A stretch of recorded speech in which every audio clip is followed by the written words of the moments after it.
Bapak, Ibu, saudara-saudara sekalian, hari ini saya Linda Anugrah sedang bersama dua orang yang sangat spesial, Bapak Heng Sani Hendrik atau Bapak Sani dan Ibu Lisa Teja, biasa dipanggil Ibu Lisa. Bagaimana kabarnya Pak dan Baik, Ibu? terima kasih. Semoga sehat. Terima kasih. Wawancara dokumenter ini dibuat atas prakarsa putra-putri Bapak Sani dan Ibu Lisa dengan tujuan untuk membuat sebuah dokumentasi pribadi agar nanti apa yang dialami oleh Bapak Sani dan Ibu Lisa dapat dikenang oleh putra-putri, cucu-cucu beliau dan menjadikan pedoman untuk mereka semua dalam menjalani kehidupan. Wawancara akan kita bagi ke dalam beberapa sesi, mulai dari masa muda beliau berdua sampai dengan ada di tahapan saat ini. Baik, kita akan mulai, Pak Sani dan Bu Lisa, siap? Ya, siap. Oke, saya mulai dari Pak Sani. Bisa diceritakan sedikit tentang masa mudanya dulu, asalnya dari mana, kemudian kalau boleh tahu kelahirannya tahun berapa, dan latar belakang keluarga seperti apa? Ya, saya lahir di pulau kecil, daerahnya namanya Tanjung Pinang, pas seberangan dengan Singapura. Jadi dekat Batam. Oh iya. Nah, di sana kebetulan sekali saya punya saudara sangat banyak. Karena bapak saya satu, mama saya tiga. Oh, Jadi kalau dihitung-hitung saudara saya sekitar 24 orang. 24. No. Ya, 24 orang. Dan saya sama mama pertama itu tinggal satu rumah. Jadi mama saya mempunyai enam orang anak. Saya kalau laki 2, cewek 4. Saya punya satu adik kecil, paling kecil di bawah saya itu Vivi. Jadi saya dari belakang nomor 2 dari Nomor belakang. 2 dari belakang, dari mamah yang nomor berapa, Pak? Mama nomor 2. Nomor 2 Ya. berarti ya. Soalnya zaman dulu bapak saya itu dia kawin dengan dijodohkan sama orang tua. Oh, begitu. Ketiga kalinya itu dijodohkan semua? Enggak, ketiga kali dia bukan dijodohkan. Ya, dia memang dia senang. Oh, Ya. begitu. Dan itu dia mau mulai keempat kali atau kelima kali lagi. Tapi waktu itu dicegat sama 2 mama atau 3 mama bergabung. Oh. Serang ke mama keempat. Oh, Jadi gitu. yang keempat itu nggak jadi. Jadi bapak saya sebagai pegawai negeri juga. Ya, kebetulan dia juga sebagai kepala kantor Wiskamar. Ya, soal pembagian harta gitu loh. Ya, dia kepala kantornya. Itu kan dia masih zaman apa pendidikan Belanda. Ya, jadi begitu saya dilahirkan itu ternyata saya punya adik-beradik begitu kita hitung ada 24 orang. 24 ya, luar biasa. Jadi kita kalau anak istri pertama, kedua, ketiga itu boleh dikatakan akur, main bersama. Oh iya. Ya, main bersama. Jadi bapak saya memang ya dia tampang rupawan ya. Dia rupawan sekali. Kelihatan putranya juga sama. Dia sangat rupawan dan dia orangnya pendiam. Nah, jadi kemana-mana dia punya sifat dipandang orang sangat baik. Oh iya. Sangat baik. Jadi banyak cewek senang sama dia. Oh, Banyak. gitu. Setelah saya umur 10 tahun loh, waktu kecil loh. Dia masih ada simpanan di luar. Itu yang kelima atau ke berapa saya nggak tahu lah. Tapi waktu itu dia sempat gagal, keempat gagal, kelima gagal karena istri 2 sama 3 bersatu. Jadi yang paling agresif mama saya. Agresif mama saya, dia tidak mau dimadu lagi gitu loh. Jadi mama saya kebetulan orang Singapura. Oh gitu. Nah, jadi dulu bapak saya dijodohkan sama orang tua. Bapak saya nggak mau, kabur ke Singapura. Oh gitu, Nah, di akhirnya Singapura bertemu dengan ketemu mama dia. Akhirnya dia tetap pulang ke rumah, tapi dengan syarat dia 1 hari mau kawin 2 istri. Jadi mau nggak mau orang tuanya harus setuju. Nah, kalau tidak dia nggak mau gitu loh. Jadi setelah kakek saya sama nenek saya meninggal, nah bapak saya mulailah yang ketiga. Oh begitu. Nah, ketiga terus keempat. Nah, di sana juga namanya pulau kecil ya. Jadi zaman dulu kan zaman sekarang lain. Zaman dulu yang penting saya bisa berkahi anak istri. Betul. Nah itu mengenai pendidikan apa-apa dia nggak peduli. Iya, iya. Yang peduli adalah mama. Jadi kebetulan kalau saya adik-beradik masih bagus ya. Mama saya lebih agresif ya untuk pendidikannya. Jadi di waktu saya SMP, nah bapak sudah mulai tua dan dia kena penyakit. Nah timbullah masalah. Masalah keluarga. Masalah keluarga adalah setiap kita tidur itu mereka kadang-kadang berantem soal ekonomi. Iya. Nah di situ saya udah putuskan untuk diri saya mau jadi orang kaya. Udah putuskan, gua nggak mau kayak mereka-mereka, gua nggak mau kayak orang-orang yang di sini, gitu loh. Saya mau memutuskan untuk bisa hidupin orang tua saya. Jadi begitu SMA, sekolah SMA belum tamat, saya minta berhenti. Oh. Sedangkan bapak saya rencananya mau kasih saya sekolah ke Singapura. Karena menurut dia, menurut keluarga saya anak cerdas. Paling bandel, paling cerdas. Gitu loh. Tapi karena saya tidak mau membebankan, saya mau membantu rumah tangga. Jadi 19 tahun saya sudah merantau. Oh, berarti 20 19 tahun, 19 sampai 20 tahun. SMA selesai di Tanjung Pinang berarti? Enggak selesai. Enggak sampai selesai. Enggak selesai. Pindah ke Ke Singapura cari kerja. Singapura. Oh, 19 Nah, tahun waktu di sudah ke kapal lo Singapura. masih ingat.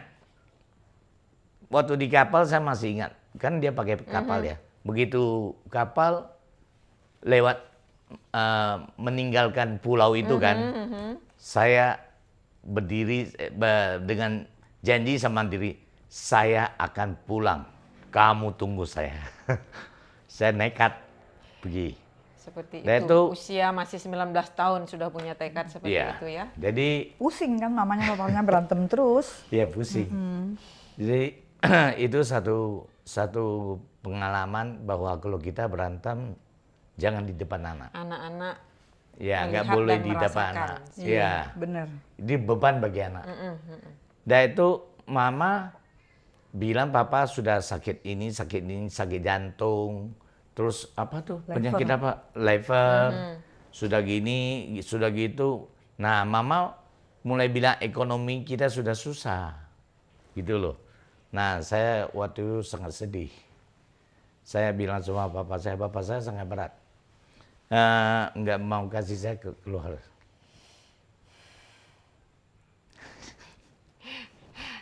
Oke, sebelum Pak Sani menjadi lebih terbawa perasaan, kita alihkan dulu ke Ibu Lisa. Mungkin bisa diceritakan sedikit juga bagaimana tentang masa muda, kelahiran di mana, tahun berapa gitu. Aku lahir di Jakarta tahun 66 gitu. Jadi sekarang umur berapa? 57 ya. Gitu. Masih muda sekali kelihatannya. Terusan ya gitu, waktu masa kecil ya susah juga. Waktu zaman dulu kan orang susah kan bukannya sedikit ya. Iya, iya. Hampir 80% tuh orang Betul. susah gitu Iya, loh. betul. Jadi salah satunya ya saya. Apalagi begitu waktu saya umur 3 tahun, mama saya meninggal. Tabrakan. Oh. Tabrak. Kecelakaan. Jadi saya masih kecil, jadi tinggal kakak saya tuh yang selalu hibur-hibur saya gitu loh. Iya, seiring berjalannya waktu ya habis lewat juga, masa penderitaan tuh lewat Iya, juga gitu iya. loh. Sampai saya kerja terus ketemu dia di satu kantor gitu. Setelah lulus SMA saya berusaha untuk kerja gitu loh, karena memang kan udah susah Berarti yang keuangan. menyekolahkan kakak? Kebetulan papa saya itu waktu masih ada uang pensiun. Oh, papa Itulah papa masih ada uang pensiun. Begitu saya SMA 2, papa meninggal uang pensiun stop. Jadi terpaksa saya berusaha sendiri cari duit gitu loh. Kebetulan kan saya sekolah di pariwisata, jadi bisa ikut training-training, bawa tamu, bawa tour gitu dari uang itu saya cepet-cepet dari uang sekolah atau gimana. Terus bisa ketemu ini satu kantor sama dia kan. Gitu. Terus pacaran cuma berapa satu tahun lah, hampir 1 tahun pacaran baru menikah. Enggak.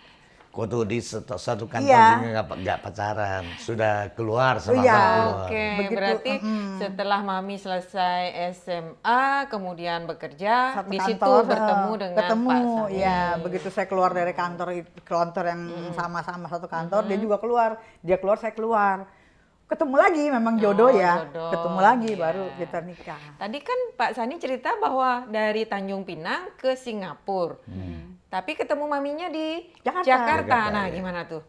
Eh, Berpindah dari Singapura ke Jakartanya gimana? Itu saya waktu itu saya janjikan diri saya mau apapun nggak apa-apa. Bapak saya nahan, saya nggak mau kasih keluar. Saya bilang, Pak, kamu anggap saya hilang. Gak apa-apa. Maksudnya Memang menceritakan masa lalu Iya. tidak mudah, apalagi menceritakan masa kecil di mana kita banyak sekali memori yang tidak mudah sebenarnya untuk dilalui. Tapi yang membesarkan hati sampai saat ini terbukti Pak Sani dan Bu Lisa berhasil sampai di Bali dalam keadaan sehat sampai saat ini. Ini akan menjadi pegangan benar-benar untuk anak-anak dan cucu bahwa kakek dan nenek, mama dan papanya dahulu memulai dengan tidak mudah. Ya. Seperti itu. Bisa dilanjutkan lagi Pak Sani, dari Singapura ke Jakartanya itu bagaimana ceritanya? Oh, sebelum itu saya sangat susah. Singapura saya jadi kuli bangunan. Oh, Singapura kuli bangunan, wah masih ingat satu hari cuma $8 Singapura. Gitu loh. Jadi semua uang mama saya, begitu saya lihat saya di Singapura, mama saya senang dia pulang ke Singapura. Memang dia orang Singapura. oh iya ya. Jadi saya di sana kerja sampai satu hari saya merasa itu pekerjaan yang tidak bakal maju. Saya tidak mau. Karena tiap malam tidur buat janji sama diri saya. Gue nggak mau susah. Itu loh. Jadi mama di Singapura temanin saya. Akhirnya tekad gue pikir bagaimana mau cari uang banyak. Adalah teman bilang, itu kita jalan kapal ke Arab. Kamu berani nggak? Hobi apa? Smoker. Smoker apa? Wih, cepat sekali. Jadi smoker wine. Wine itu bahaya sekali. Kalau di Arab ketangkap wine itu hukumannya bukan Ilegal main. Bukan main. kan selundupan. Selundupan. Oh. Ya. Jadi saya ikut. Saya bilang mau pakai cara apa aja, yang penting saya dapat duit. Wah mau bilang sama bapak saya, lu anggap saya hilang. Tapi saya berhasil, tetap saya pulang. Gitu loh, tunggu saya pulang. Dia nggak kasih, tetap dia, Pak maafin. Gua lutut, gua pulang. Gitu. Sebenarnya saya sedih sekali.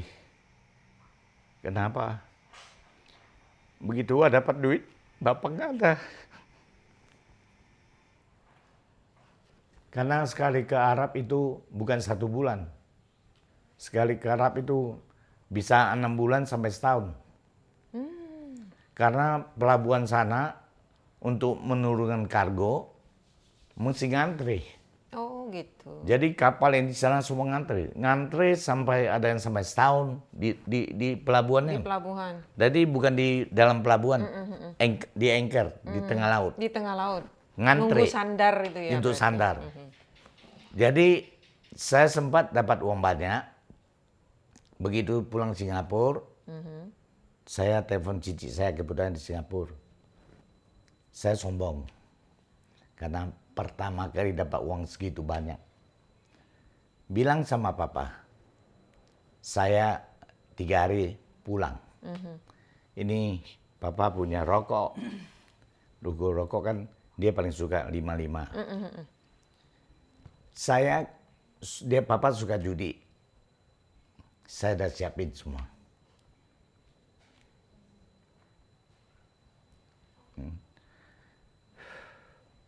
Tapi Cici bilang, kamu keluar, saya mau bicara. Enggak, mau ke nightclub dulu. Sudah janji sama teman-teman mau ke nightclub, foya-foya. Ini kan uang mendadak, uang setan. Uang gampang lah. Uang istilahnya. gampang. Jadi bukan gampang, tapi kita tunggunya itu lama. Jadi kita berada, mungkin kapan ketemu lagi. Gue bilang gue sudah nggak mau jadi simen. Ya nggak, mau nggak jadi simen, nggak mau lagi. Uang ini ke papa, tujuan saya tersampai. Jadi Cici begitu keluar ajak saya makan, dia bilang, papa,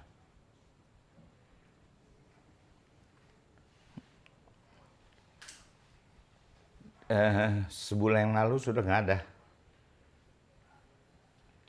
Saya gila. Berarti itu dalam kondisi Pak Sani sedang ada di Arab ya? Ya. Masih di Arab. Udah ke Singapura. Udah udah balik Dari Arab ke ke Singapura. Singapura. Baru tahu. Baru tahu. Saya nggak bisa tahan. Saya mau segera pulang. Dalam pikiran saya. Oh mau pulang. Cici mau apa? Oh mau gali kuburan bapak. Oh mau lihat. Cici tahu saya sudah gila. Nggak kasih saya pulang. Akhirnya saya stres Singapura, trauma sebulan lebih. Dan itu putusin nggak mau pulang lagi. Terus jadi pelaut lagi. Tapi bukan smoker. Nggak mau ambil risiko ini lagi. Karena gua janji sama papa. Serahkan mama kasih saya.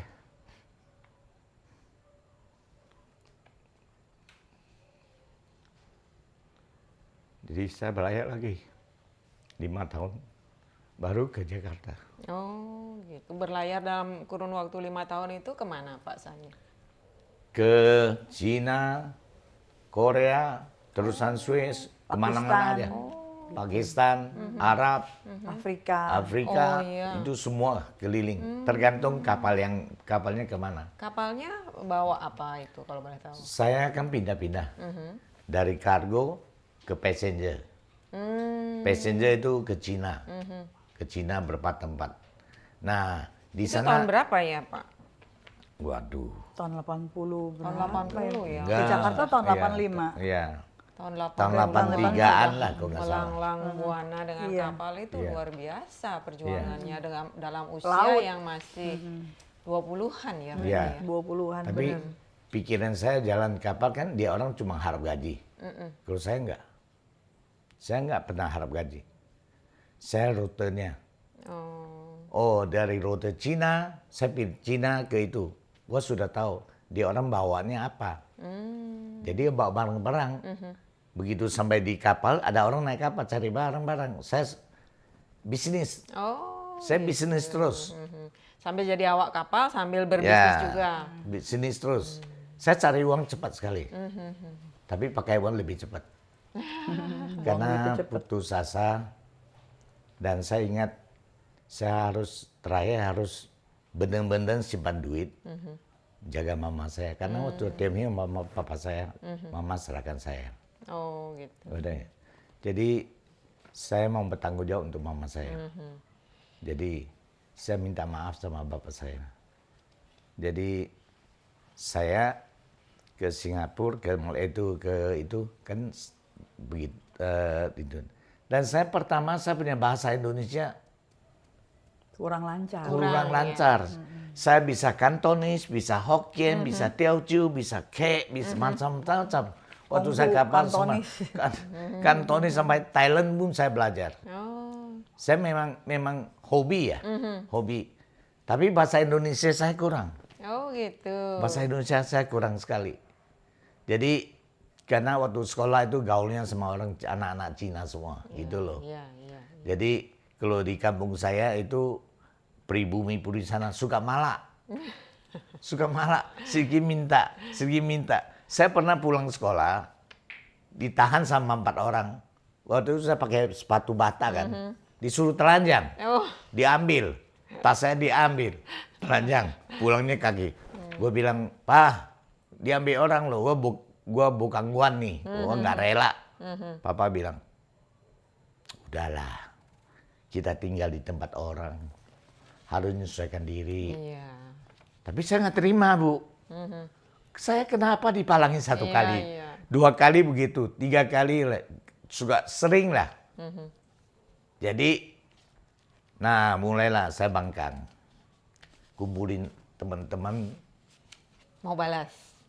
teman-teman yang suka berantem. Nah itulah kita kumpul-kumpul jadi bangkang, lawan terus. Lawan. Jadi dari kecil saya sudah suka berantem, sampai itu mau nggak mau saya latihan banyak bela diri gitu loh. Nah di sana baru saya keluar belayar apa-apa gitu loh. Memang tujuannya untuk tujuan. bekal pergi jauh gitu Iya, ya. pergi jauh. Oke. Nah sampai di Jakarta ketemu kemudian itu saya cuekin dia, satu kantor ya. Oh iya. Karena waktu itu muka dia jerawatan. Dan tidak ada kecantikan di dia ya. Oh iya. Tidak ada kecantikan di mata saya. Karena waktu itu saya punya kesempatan cewek itu banyak sekali. Kalau boleh dikatakan dia, satu kantor punya cewek baik banget sama saya. Nggak dipandang. Mungkin saya jodohnya sama cewek itu lebih deket ya. Kan saya bodoh ya, orangnya lugu. Lugu, nggak bisa bohongin cewek, nggak bisa, selalu dibohongin cewek. Selalu dibohongin Iya, cewek. selalu itu bohongin. Dari bodoh sampai pintar. Dari bodoh sampai pintar. Sama ke tempat pacaran pun saya nggak tahu tuh Jakarta tempat pacaran mana, dibawa cewek. Dibawa cewek. Jadi kalau tinggal kos juga dijaga cewek. Sampai waktu jatuh kekurangan uang juga dibantu cewek. Saya pernah kelaparan di Jakarta. Cari kos yang paling murah. Jadi paling murah itu tangga, terus Di bawahnya? bawahnya dikasih tripek kan tangga segini. Nah ini bikin kamar. Berarti Jadi pengalaman melanglang buana sampai ke beberapa benua tidak menjamin pintar menghadapi cewek gitu ya, berarti ya. bodoh. Karena di laut kita kan nggak pernah begitu gitu. Nggak pernah ketemu cewek. Iya. Jadi kalau sampai ke darat, Belum kenal gitu ya. nggak ada anak-anak kasih buru, paling ke diskotik ya. Iya, Dan dia iya, orang iya. suka cari cewek. Saya nggak suka. Saya merasa saya ganteng ya. Ngapain ke cewek-cewek gini? Rugi saya. Waduh, kalau Prinsip yang bisa, luar biasa. kalau bisa, buat saya pertama kali saya mau kasih istri saya. Wah, Kalau bisa, kalau bisa. Tapi ternyata nggak langka. bisa. Zaman sekarang mungkin nggak ada. Ternyata nggak bisa gitu loh. Terus saat ketemu Mami gimana nih? Tiba-tiba darinya tadinya nggak tertarik. Nggak, sama sekali tidak apa tertarik. Ibu Lisa yang duluan nembak apa gimana? Enggak. Itu jodoh, Bu. Iya benar. Jadi jodoh satu hari begitu ketemu kan sudah lepas 1 tahun nih. Ketemu lagi. Iya. Kebetulan kantor dia sama kantor saya nggak jauh. Cuman 200 meter gitu loh. Jadi saya selalu kalau mau masuk kantor saya mesti lewat kantor dia gitu. Jadi satu hari, nah waktu itu setelah saya dibodohin cewek terus akhirnya jadi pintar. Jadi pintar. Nah, pintar cari cewek. Pintarnya cari pacaran. Jadi kalau saya pacaran itu apa ya? Seminggu cari 4 cewek. Karena bukan cari, kenapa cari waktu zaman dulu kan cuma bisa nonton terus nggak ngapa-ngapain gitu, bodoh-bodohnya gitu, cuma nonton pulang. Jadi hari Senin beda, Selasa beda, Nah, Rabu beda. Jadi prinsip saya selama kita tidak belum ada hubungan, ya nggak, itu masing-masing punya hak Ya, untuk memilih. Memilih. Ya, Ya, satu hari saya ke tempat dia, ke rumah dia. Saya lihat ini anak kantor pakainya rapi. Pulang ke rumah dia bikin sabun. Susah. Itu keluarganya susah sekali. Ya ampun, saya kira saya susah. Ini ada orang lebih susah loh. Saya kan jadi terharu. Terus dia jaga anak kokonya. Dia bisa, anak kokonya pas muntah ya. Dia ngepel, tau gak? Dan saya bertamu, saya lihat, wah ini cewek. Boleh nih diseriusin. Terharu. Mungkin kasihan ya keadaan dia, ya nggak? Dan terharu. Dan ini ceweknya benar-benar baik. Tadinya rencana cuma iseng-iseng. Tapi nggak bisa. Kalau saya cewek baik gitu, kita nggak tega. Iya. Saya pacaran sama dia nggak setahun.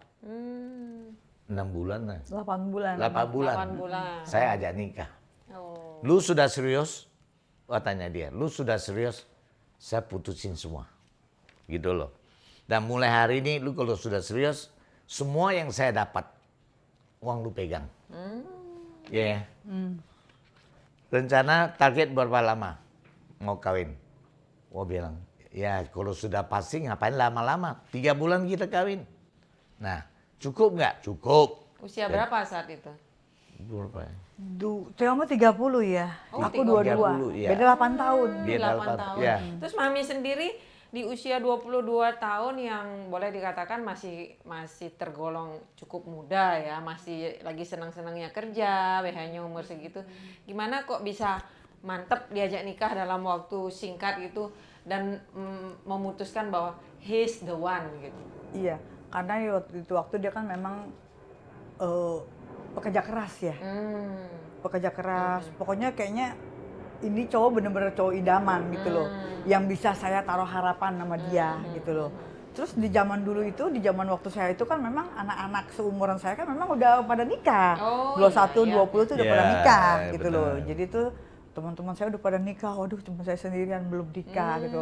Itu waktu yang benar yang seperti ngomongan dia tuh jeleknya minta ampun. Sampai Tapi sekarang kok bisa cantik begini, Bu? Jerawatnya bukan sampai muka aja, jerawatnya sampai ke leher. Berarti Dulu ini kalau boleh disimpulkan di tangan lelaki yang tepat perempuan akan keluar auranya, kecantikannya gitu ya, Bu ya? ya nggak juga sih, nggak juga gitu. Pokoknya dia cuman nggak mau pusing orangnya gitu. Jadi saya mau ngapain terserah kamu. Saya mau minta, maksudnya aku mau ini nih gue. Dia support terus gitu loh. Oh. Dia support, aku mau apa dia support, aku mau apa dia support gitu. Yang penting kamu jangan gangguin urusan saya gitu loh. Ya. Gitu. Jadi pada saat Saya orangnya gini. Saya bilang kalau sudah serius, rumah saya nggak ada. Kos tidak pantas buat kawin atau kontrak rumah. Sekurang-kurangnya kontrak lah masih Iya, itu. betul. Ya. Bilang dalam 3 bulan, lu kasih saya kesempatan. Lu jangan ganggu kutik-kutik saya. Kamu pegang uang. Sebelum kawin saya ada perjanjian sama dia. Saya bilang gini nanti ya. Saya di luar kerja apa itu urusan saya. Kamu jangan ikut campur dan tidak boleh hangat sini. Loh, nanti kalau punya anak gimana? Saya pasti kasih kamu jaminan. Kalau lahir 1 anak, janji beli 1 rumah. 2 anak 2 rumah. Kalau bisa bikin 5 anak 5 rumah. Kalau nggak bisa nggak usah bikin anak. Janji begitu ya. Jadi waktu itu kita nikah kontrak. Memang sudah ada perjanjian di awal. Ya, beres kontrak. Nah, benar begitu kawin ada Michelle. Michelle udah lahir belum ya? udah. Nah, begitu lahir Michelle, gak lama saya beli rumah 1. Nah, lahir JB, beli rumah 1 lagi. Salat 1 lagi. Jadi saya 4, Jakarta 4 anak, saya 4 punya rumah. 4 rumah. Luar biasa. Saya punya, itu janji saya. Kenapa? Saya mikir, saya kerjakan di luar terus. Satu hari tiba-tiba saya nggak ada. Dia gimana? Jaminannya apa?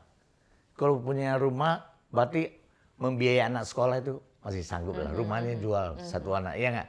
Untuk dia sekolah apa masih ada jaminan lah. Nggak sampai terlantar gitu.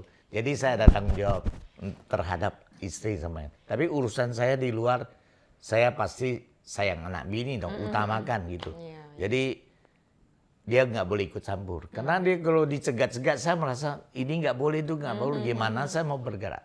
Jadi janji dulu, Oh, janji gitu. dulu sebelum itu. Kalau mau serius kita ayo, kalau tidak nggak usah. Berarti Gitu. memang benar feeling Ibu Lisa bahwa Pak Sani ini betul-betul bertanggung jawab dan pekerja keras ya. Iya, Ini pekerja barangkali keras. yang bisa menjadi pedoman juga buat putra-putri dan cucu-cucu beliau nanti di kemudian hari, bahwa seorang laki-laki ketika mencari istri yang dilihat bukan semata-mata fisik, gitu ya Bu Betul. ya. Tapi adalah hati yang baik, sayang kepada anak-anak, mau mendukung suami dan percaya bahwa suami bekerja keras di luar demi anak istri. Sebaliknya juga seorang wanita ketika memilih suami yang dipertimbangkan adalah tanggung jawabnya. Mampukah laki-laki itu bertanggung jawab bekerja keras untuk menghidupi anak-anak dan istrinya. Seperti itu ya, Bu ya, Betul. Pak. Oke, kita lanjut lagi. Pada masa-masa berumah tangga, kemudian lahir 4 anak, Michelle, Gaby, Charlotte, dan sama Steve. Steve. Oke, bisa nggak diceritakan sedikit tentang bagaimana aktivitas anak-anak waktu kecil, siapa yang paling kelihatan menonjol atau ada yang paling unik gitu? Saya karena saya suka bela diri ya, otomatis saya utamakan laki, utamakan laki. Nongol cewek, Cewek yang si pertama. Michelle. Tapi dia membuat dia mungkin jodoh ya. Dia bikin saya satu keistimewaan dari perasaan saya. Dia 8 bulan dia begitu belajar ngomong dia sudah panggil Daddy dulu. Oh iya, 8 8 bulan. bulannya. 8 bulan. 8 apa 9 bulan gitu. Iya. Oh, iya. Terus saya kan mau kaget sprint latihan dia ya. Kakinya 4 tahun ya. Wah, sudah bisa di atas. Oh iya. Ya. Tapi begitu apanya dia belajar tonjok. Ini kan tangan ini kok nggak lurus, agak bengkok keluar gitu loh. Cewek punya tangan. Oh iya, iya. Jadi wah ini bukan bakat, bela diri. Saya kecewa. Terusin lagi sampai dapat cowok. Yang kedua cewek Cewek lagi. lagi. Ketiga cewek lagi. lagi. Keempat baru Baru cowok. cowok. Baru saya merasa puas. Pertama saya merasa saya ya bisa bertanggung jawab pada leluhur. Karena kalau orang Cina kan marga. Marga gua sudah ada. Jangan marganya nggak ada. Jadi gua nggak tanggung jawab sama leluhur. Jadi wah udahlah. Nah jadi di 4 anak ini masing-masing yang berkelebihan banyak itu Michelle. Oh. Dari Dia kecil udah jenius. umur 3 tahun.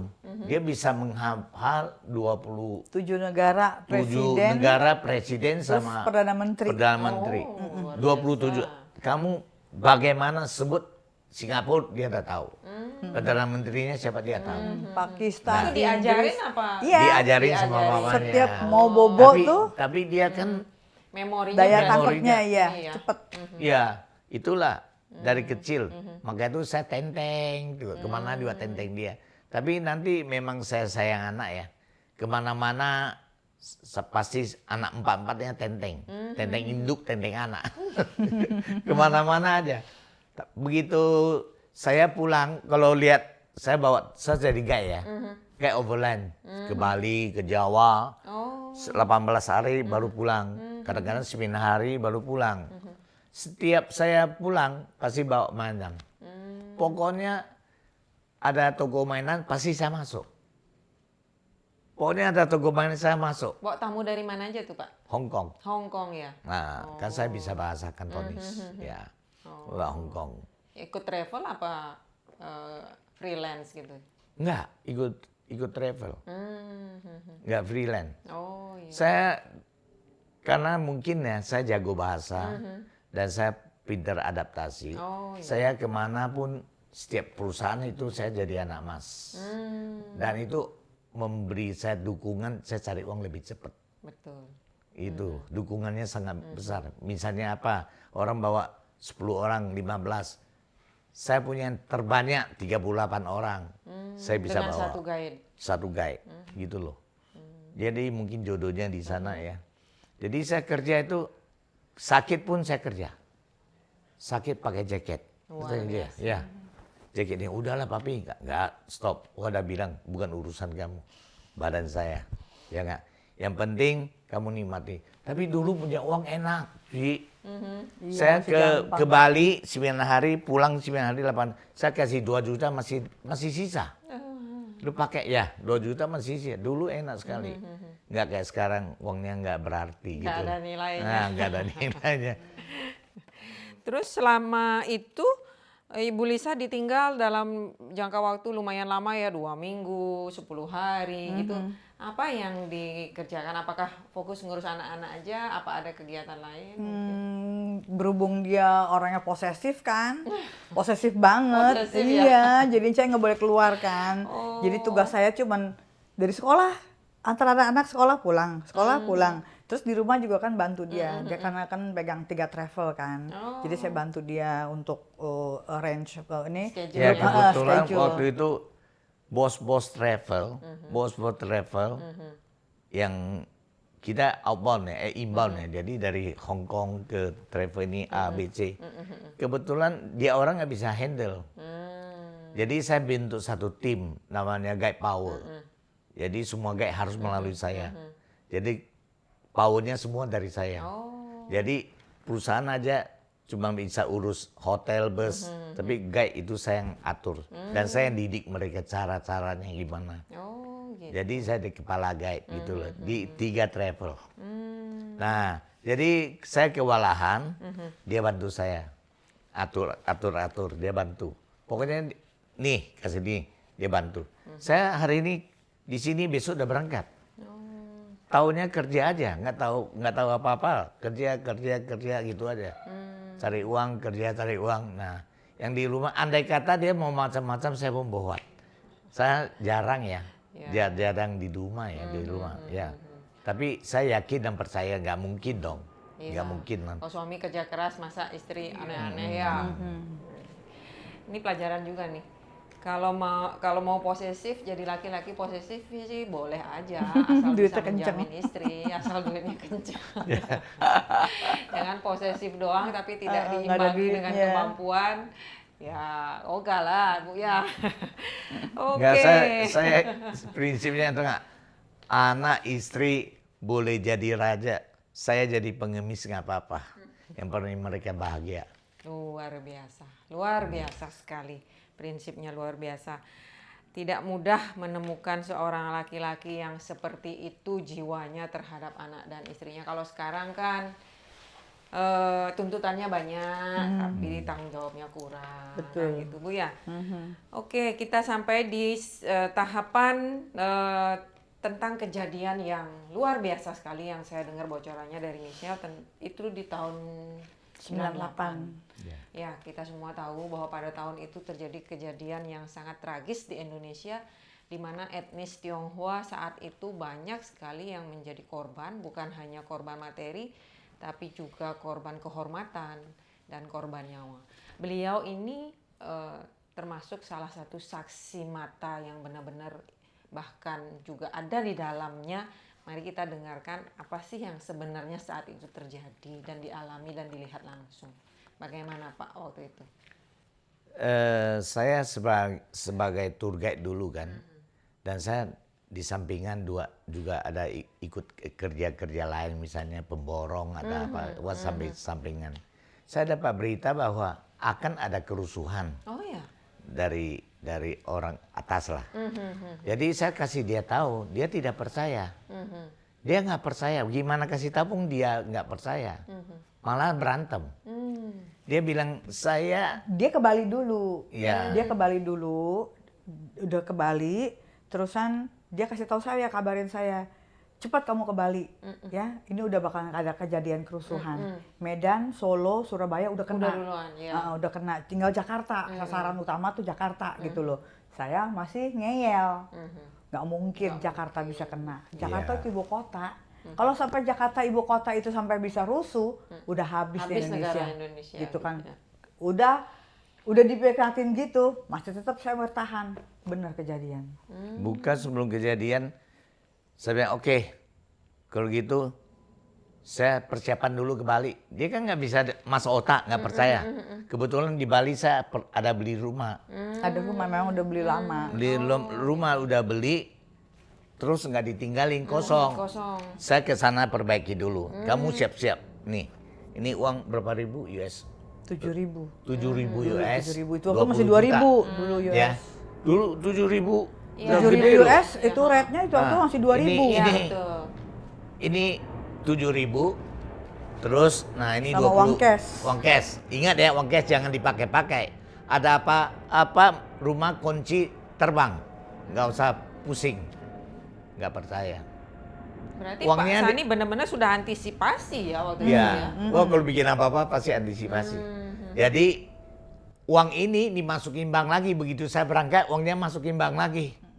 Tapi yang US tetap saya taruh di berangkas gitu loh. Yang US cuma rupiah aja saya taruh di bank. Iya. Gitu. Terusan begitu dia bilang, "Waduh gawat," dia bilang gitu. Udah kejadian nih di sini udah kejadian. Tetap masih nggak percaya gitu loh. Iya. Udah kamu jangan bandel katanya. Kamu jangan bandel. Cepat kamu ambil uang di ATM dia bilang gitu. Ambil uang di ATM buat kamu beli tiket buat anak-anak dia bilang gitu. Langsung saya ambil ke ATM. Begitu saya buka pintu ATM, Rame. saya nangis loh. Itu masa udah segitu banyaknya. Itu tanggal 13 udah luar kalau nggak biasa tanggal Bulan 13. Mei. Tanggal Bulan 13 Mei-nya. Ya. Itu masa udah segitu banyak. Saya kayak terkesima gitu loh. Ibu berangkat dari rumah De- ke ATM dekat. naik apa waktu itu? Dekat. Dekat. Jalan kaki. Jalan kaki kira-kira dari ya 100 meter lah gitu loh. Saya jalan kaki gitu. Begitu selesai saya ambil ATM sekitar kalau nggak salah 45 juta lah saya tarik ATM itu. Begitu saya buka pintu ATM, gak bisa ngomong.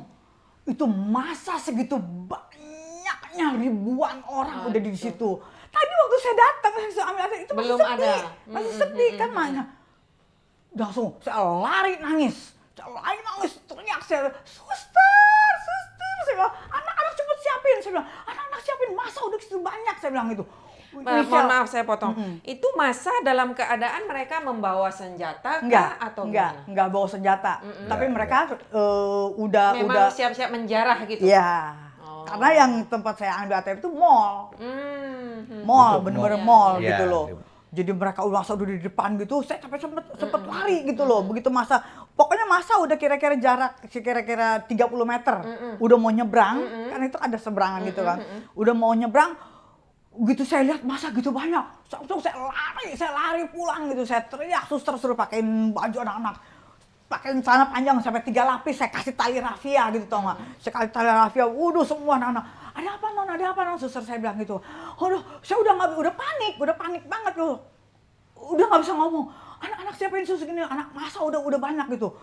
Itu udah benar-benar udah nggak bisa ngomong. Artinya jarak dari mall itu ke rumah Bapak dan Ibu dekat. Dekat. Kira-kira 200 meter. Kalau boleh tahu, masa yang Ibu lihat itu bukan bermaksud rasis, itu orang-orang apa kira-kira?